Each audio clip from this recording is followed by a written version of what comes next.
Hello everyone, my name is Monik. તો આપણે ગયા લેક્ચરમાં આપણે જોયા હતા આ પ્રકરણ 5ના 1 થી 8 ખાલી જગ્યા જોઈ હતી. હવે આપણે પ્રશ્ન નંબર 2માં પ્રકરણ 1 એમાં આવી રહ્યા, એમાં આ 1 થી 8 આપણે જોવાના છે. જેમાં શું કીધું, સમ્ય સંખ્યામાં કયા ગુણધર્મનો ઉપયોગ થાય છે. આ બધી સમ્ય સંખ્યા એમાં કયા કયા ગુણધર્મનો ઉપયોગ થાય જે આપણે અહીંયા જોઈશું. તો આપણે સ્ટાર્ટ કરીએ. તો ચલો, કયા ગુણધર્મનો ઉપયોગ થાય છે આપણે જોવાનું. રેડી? તો આ પહેલો પ્રશ્ન આપણો કે 5/12 અને 3/11 એ સમ્ય સંખ્યાઓ છે. તો 5/12 ગુણ્યા 3/11 એ સમ્ય સંખ્યા જ હોય એવું કહેવા માંગે. એટલે કે આ બે અલગ અલગ તો બંનેનો ગુણાકાર કરો તો એ સમ્ય સંખ્યા જ બને. તો આમાં કયો ગુણધર્મ લાગુ પડે જે આપણને કીધું એ? તો સંવૃત્તાનો ગુણધર્મ લાગુ પડશે. કયો? સંવૃત્તાનો ગુણધર્મ ગુણાકાર માટે. ચલો, સંવૃત્તાનો ગુણધર્મ શું છે કે ધારો કે એ હોય અને બી હોય, બંને સમ્ય સંખ્યામાંથી આવતા હોય તો બંનેનો ગુણાકાર સમ્ય સંખ્યા થાય તો સંવૃત્તાનો ગુણધર્મ લાગુ પડે. ચલો, ધારો કે આ 5/12 અને 3/11 આ બે સમ્ય સંખ્યા જ છે. બરાબર? તો બે સમ્ય સંખ્યા થઈ. બરાબર? તો આ બે સમ્ય સંખ્યા એ બંનેનો ગુણાકાર, જો આ બંને ગુણાકાર કરો તો 5નો ગુણાકાર 3 સાથે થાય, 12નો ગુણાકાર 11 સાથે થાય તો શું થાય? 15/132. તો આ સંખ્યા કેવી કહેવાય? સમ્ય સંખ્યા જ કહેવાય. બરાબર? તો બે અલગ અલગ સંખ્યા લીધી, બેનો ગુણાકાર એ સમ્ય સંખ્યા જ બની. તો આને શું કહેવાય? સંવૃત્તાનો ગુણધર્મ. વચ્ચે આપણે કઈ ક્રિયા કરી? ગુણાકારની ક્રિયા માટે. એટલે શું કહેવાય? ગુણાકાર માટે. ધારો કે આમાં સરવાળો કર્યો હોત, બરાબર, અને આ બંનેનો સરવાળો જે બી થાત, બરાબર, અને સમ્ય સંખ્યા મળત તો આ સરવાળાની ક્રિયા માટે કહેવાત. બરાબર? આમાં ગુણાકારની ક્રિયા માટે કહેવાય. પણ સંવૃત્તાનો ગુણધર્મ તો કહેવાય, પણ કેના માટે કહેવાય? ગુણાકારની ક્રિયા માટે. ચલો, સમ્ય સંખ્યા કેવી હોય? તો કે P/Q સ્વરૂપમાં હોય. બરાબર? જ્યાં P એ પૂર્ણાંક હોય અને Q એ પૂર્ણાંક હોય. બરાબર? પૂર્ણાંક સંખ્યા એટલે આવી સંખ્યા. ધારો કે 15/132 આવ્યો આપણો જવાબ આનો. બરાબર? તો આ 15 એ પૂર્ણાંક સંખ્યા કહેવાય કે ના કહેવાય? પૂર્ણાંક સંખ્યા એટલે આવી. આમાં 15 અહીંયા કશેક આવે એટલે આ કહેવાય. અને છે 132 એ પૂર્ણાંક સંખ્યા કહેવાય. 132 આગળ આવશે તો આને પૂર્ણાંક સંખ્યા કહેવાય. અને Q 0 ના હોવો જોઈએ. આમાં Q હોય છેદ એ 0 ના હોવો જોઈએ. તો 132 કોઈ દા 0 તો કહેવાય નહીં. એટલે આ રીતે સંખ્યા બની ને સમ્ય સંખ્યા બની કહેવાય. બરાબર? ચલો, આપણે બીજો પ્રશ્ન શું છે કે -2/7 + 0 બરાબર -2/7. એટલે શું કહેવાય? આમાં કયો ગુણધર્મ લાગુ પડે? તો જો, સરવાળા માટે તટસ્થ ઘટક શૂન્યનું અસ્તિત્વ, આ ગુણધર્મ લાગુ પડે. કેમ? ધારો કે આ 5 5માં કેટલા જોડું તો પાછા 5 બને? તો 0. બરાબર? -7માં કેટલા ઉમેરું તો પાછો -7 આવે? તો 0. 1/2 એમાં કેટલા ઉમેરું તો પાછો 1/2 આવે? તો કે 0. -3/4 એમાં કેટલા ઉમેરું તો પાછા -3/4 આવે? તો કે 0. એટલે સરવાળો કરો તો સરવાળામાં એવું શું ઉમેરો તમે તો પાછો વળીને એ જ જવાબ આવે. તો શૂન્ય ઉમેરવાથી શું થાય? જવાબ પાછો એમ મળે. એટલે શું કહેવાય? સરવાળા માટે તટસ્થ ઘટક કયો આવે? શૂન્ય આવે. તટસ્થ ઘટક કયો આવે? શૂન્ય આવે. રેડી? ધારો કે કઈ બી હોય 4, બરાબર, આમાં -4 પાછું લાવવું હોય તો શું ઉમેરવું પડે? 0 જ ઉમેરો ત્યારે જ આવે. બરાબર? એટલે સરવાળામાં તો શું ઉમેરવું પડે? શૂન્ય ઉમેરે ને ત્યારે જ આ થાય. તો આમાં જો -2/7 એમાં શૂન્ય ઉમેર્યું તો પાછો જવાબ કેટલો આવે? -2/7. એટલે આમાં શું કહેવાય? સરવાળા માટે તટસ્થ ઘટક શૂન્યનું અસ્તિત્વ છે. ચલો, આપણે ત્રીજો. આમાં શું કીધું કે -3/5 + 4/7 + 9/11. તો એમાં છે ને આ બે અલગ, આ બે અને આ અલગ. તો આમાં કયો ગુણધર્મ લાગુ પડે? તો સરવાળા માટે જૂથનો ગુણધર્મ. ચલો, મેં અહીંયા જૂથનો ગુણધર્મ લખેલો. કેવો હોય? ધારો કે A + B આ એક કૌંસમાં એમ અને C છૂટો પડ્યો. હવે શું કરવાનું? A ને છૂટો પાડો અને આ B ને C ને જોઈન્ટ લાવો. તો આ A ને છૂટો પાડ્યો અને B ને C ને કૌંસમાં લખ્યા. પહેલાં A ને B ને લખ્યા, અહીંયા B ને C ને લખ્યા.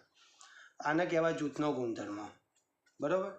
તો જૂથનો ગુણધર્મ કહેવાય. અને બધા વચ્ચે શું? અહીંયા સરવાળો. એટલે શું કહેવાય? સરવાળા માટે જૂથનો ગુણધર્મ. ચલો, એવું ને એવું હવે અહીંયા લાગુ પડે. ધારો કે A તરીકે આપણો -3/5, B તરીકે આ 4/7, C તરીકે આ 9/11. ચલો, તો A + B આ એક કૌંસમાં અને C છૂટો પડ્યો. અહીંયા શું થયું? A છૂટો પડે અને B + C ને કૌંસમાં રાખો. તો જો, આ A થઈ ગયો, આ તમારો B અને 9/11 એટલે આ સી થઈ ગયો. તો પહેલાં આ બંને નામ આ એક કૌંસમાં રાખો અને હવે અહીંયા જુઓ આ એ અને આ બી પ્લસ સી. રેડી? તો જો એ છૂટો પડ્યો અને બી પ્લસ સી થઈ ગયું. તો આમાં જો આના જેવું જ કામ છે. આમાં ખાલી એ અહીંયા લખેલા છે અને આ બી પ્લસ સી અહીંયા લખેલા છે. ઓકે? અને આમાં આવી ગયા એ, આ બી અને આ સી. તો આ બંને પહેલાં કૌંસમાં રાખ્યા, પછી આ બંને કૌંસમાં રાખ્યા અને એ છૂટો પાડ્યો. તો આ કયો ગુણધર્મ કહેવાય? જૂથનો ગુણધર્મ. અને વચ્ચે સરવાળો આવું છે ને એટલે સરવાળા માટે જૂથનો ગુણધર્મ કહેવાય. ગુણાકાર હોત તો ગુણાકાર માટે જૂથનો ગુણધર્મ. ચલો આપણે જોઈએ ચોથો પ્રશ્ન કે -3/5. ચલો આમાંય જોવાનું છે આમાં કયો ગુણધર્મ લાગે. તો જો એ ગુણ્યા બી પ્લસ સી હોય ને, બરાબર, આવી રીતનું એ ગુણ્યા બી પ્લસ સી હોય તો એ બી સાથે ગુણાય, એ સી સાથે ગુણાય. તો જો એને બી સાથે ગુણ્યો અને એને સી સાથે, એટલે એને સી સાથે ગુણ્યો. અને અહીંયા જે નિશાન હોય ને એનું એ જ અહીંયા નિશાન આવે. શું આવે? પ્લસ. તો આ જે નિયમ છે ને, આ ગુણધર્મ છે ને, એને શું કહેવાય? ગુણાકારનું સરવાળા ઉપર વિભાજન. આ ગુણાકારનું સરવાળા ઉપર વિભાજન થયું. બરાબર? તો એવું ને એવું અહીંયા થશે. જો આને એ સમજો, આને તમે બી સમજો અને આને તમે સી સમજો. બરાબર? તો આ એ બી સાથે ગુણાશે એટલે -3/5 એ -1/2 સાથે ગુણાશે. તો જે ગુણાયું એટલે આ થઈ ગયો એ ગુણ્યા બી. અને પ્લસ એ કોની સાથે ગુણાશે? સી સાથે. એટલે -3/5 એ 3/4 સાથે ગુણાશે. તો જો આ થઈ ગયો એ ગુણ્યા સી. અને અહીંયા જે નિશાન હોય એનું એ ક્યાં આવે? અહીંયા વચ્ચે. તો આવી ગયું વચ્ચે પ્લસનું નિશાન. તો આમાં કયો ગુણધર્મ લાગુ પડે? ગુણાકારનું સરવાળા ઉપર વિભાજન. ઓકે? ચલો હવે આપણે પાંચમો પ્રશ્ન જોઈશું. બરાબર? ચલો પાંચમો પ્રશ્નમાં શું કહે કે -7/11 ગુણ્યા 1 બરાબર -7/11. એટલે શું કહેવા માંગે? 5 પેલામાં જેમ સરવાળામાં શું હતું? 5માં શું જોડું તો 5 થાય. તો સરવાળામાં 0 જોડે ત્યારે 5 થાય. અહીંયા ગુણાકાર હોય તો 5માં શું ગુણું તો પાછો 5 જવાબ આવે. 1 થઈ જાય. -3 હોય એમાં શું ગુણું તો -3 આવે. 1 1/2 એમાં શું ગુણું તો 1/2 આવે. 1 -3/4માં એવું શું ગુણું તો પાછો -3/4 જવાબ આવે. 1. બરાબર? તો ગુણાકાર માટે તટસ્થ ઘટકનું એકનું અસ્તિત્વ કહેવાય. એને શું કહેવાય? ગુણાકાર માટે તટસ્થ ઘટક એકનું અસ્તિત્વ. જો આમાં જો -7/11 એમાં શું જોડ્યો? 1 જોડ્યો તો પાછો એ જવાબ મળી ગયો. બરાબર? તો આને કહેવાય ગુણાકાર માટે તટસ્થ ઘટકનું એકનું અસ્તિત્વ.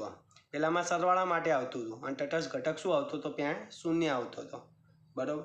અહીંયા એકનું આવશે કારણ કે ગુણાકારમાં 1 જોડવાથી પાછો એ જવાબ મળે, સરવાળામાં 0 જોડવાથી પાછો એ જવાબ મળે. ચલો હવે આમાં જોઈએ છઠ્ઠો. તો આમાં કયો ગુણધર્મ કહે? તો જો ક્રમનો ગુણધર્મ આવશે. કેમ ક્રમનો ગુણધર્મ? ક્રમનો ગુણધર્મ શું કહે? a + b હોય ને તો b + a થઈ જાય. a + b હોય તો b + a થઈ જાય. a અને b હતા, અહીંયા b અને a થઈ ગયો. ક્રમ બદલાયો. a અને b હતો તો અહીંયા b અને a આગળ પાછળ થઈ જાય ક્રમ. તો આને કહેવાય ક્રમનો ગુણધર્મ. તો ચલો આને a સમજો, આને તમે b સમજો. તો જો આ a આ b. તો જો પહેલાં કોણ આવી ગયો? b આવી ગયો. બરાબર? આ -2/5 એટલે b અને પ્લસ પછી કોણ આવી ગયો? પાછો a આવી ગયો. જો a અને b હતું તો b અને a થઈ ગયું. બરાબર? તો આમાં કયો કહેવાય? ક્રમનો ગુણધર્મ. અને વચ્ચે કઈ નિશાની? પ્લસ, એટલે સરવાળા માટે કહેવાય. ગુણાકાર હોય તો ગુણાકાર માટે ક્રમનો આવે. બરાબર? તો અહીંયા સરવાળો છે તો સરવાળા માટે ક્રમનો ગુણધર્મ કહેવાય. બરાબર? તો આમાં શું છે?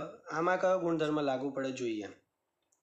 આમાં દેખો a ગુણ્યા b ગુણ્યા c. જો આ બે એક કૌંસમાં a ગુણ્યા b. બરાબર?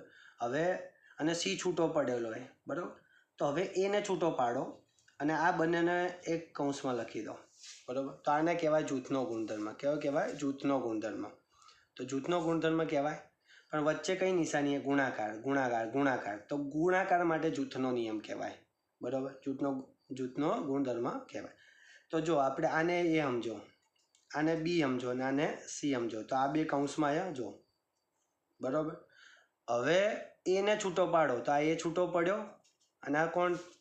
બી ગુણ્યા સી એક કૌંસમાં આવી ગયા. તો આ બી ગુણ્યા સી હતા, આ બી આ સી. તો બી અને સી તો આ બે કૌંસમાં આવી ગયા અને એને છૂટો પાડી લીધો. જોયું? આમાં પહેલાં A ગુણ્યા B હતા અને Cને છૂટો પાડ્યો, પછી એને છૂટો પાડ્યો, અહીંયા B ગુણ્યા C થઈ જાય. તો આને કહેવાય જૂથનો ગુણધર્મ, અને વચ્ચે ગુણાકારની નિશાની એટલે ગુણાકાર માટે જૂથનો ગુણધર્મ કહેવાય. બરાબર, આ ગુણધર્મ યાદ રાખી લેવાનો. ચલો હવે આપણે આવી રહ્યું 8મો. આમાં ગુણાકાર માટે ક્રમનો ગુણધર્મ, જેમ પહેલામાં હતું ને A પ્લસ B હોય તો B પ્લસ A થતું હતું, આમાં જો A ગુણ્યા B હોય તો B ગુણ્યા A થાય. આને કહેવાય ક્રમનો ગુણધર્મ. અને વચ્ચે ગુણાકાર્ય તો શું કહેવાય? ગુણાકાર માટે ક્રમનો ગુણધર્મ. તો જો આને A સમજો તમે, આને B સમજો, બંને વચ્ચે ગુણાકાર્ય. હવે પહેલાં પણ આવી ગયું 11/13 આવી ગયું. જો તો આ B થઈ ગયો અને આ તો થઈ ગયો તમારો A. બરાબર, તો A B હતું, B A થઈ ગયું. તો આને શું કહેવાય? ગુણાકાર માટે ક્રમનો ગુણધર્મ. ચલો આપણે હવે નેક્સ્ટમાં આપણે આઈડિયા જોઈ લીધા 1 થી 8. હવે આપણે પાછળ એમાં ને એમાં પ્રકરણ 1માં 2, એમાં 1 થી 4. બરાબર, એમાં સાદું રૂપ આપવાનું કીધું, બધાને સાદું રૂપ આપવાનું એ આપણે જોઈશું. ચલો આપણે સ્ટાર્ટ કરીએ. તો એમાં જે પહેલો ચલો આમાં શું છે? 4/9 ગુણ્યા, હવે ધારો કે આવું હોય મિશ્ર સંખ્યા તો શું થાય? 5નો એક સાથે ગુણાકાર થાય, આ બંનેનો ગુણાકાર થાય. તો 5 એકા 5, 5 ને 4 શું થાય? 9. ધારો કે આવું હોય, બરાબર, તો શું થાય? 5 એકા 5, પછી આ બંનેનો સરવાળો થાય એટલે શું થાય? 4. 5 એકા 5 લખ્યા, પછી અહીંયા પ્લસ આવે અને આની સાથે શું થાય? એનો સરવાળો એટલે 4 થયા, અને ભાગાકારમાં જે હોય ને એના આવે એટલે 5 ને 4 કેટલા થાય? 9/5. બરાબર, એક બીજું એક્ઝામ્પલ લઈ લઉં. ધારો કે 7 દુ 14 થાય, તો અહીંયા 14 થાય, પછી આની સાથે સરવાળો થાય, +3 થાય. ઓકે, ભાગાકારમાં 7 આવે. ઓકે, આવી રીતે થાય. 14 ને 3 જે થતું એ કરી જોઈ લે. તો આમાં શું થશે? 5 + 4 એટલે 9, 9/5 એટલે અહીંયા આવશે 9/5. બરાબર, ગુણાકારમાં શું છે? 5/4. ચલો અહીંયા ગુણાકારમાં આવી રીતના, તો આ 9 9 ઉડી જાય, અહીંયા શું વધે? 4/5 ગુણ્યા અહીંયા શું વધ્યું? 5/4. આ 5 5 ઉડી જાય, 4 4 ઉડી જાય, કશું ના હોય એટલે શું કહેવાય? 1. બરાબર, ચલો હવે આપણે બીજો દાખલો જોઈએ. તો આમાં એ સાદું રૂપ જ આપવાનું. હવે જો આમાં શું નેચે 11 13 11 13, તો આપણે નેચે આવવું હોય તો પહેલાં આપણે લસા લેવો પડે.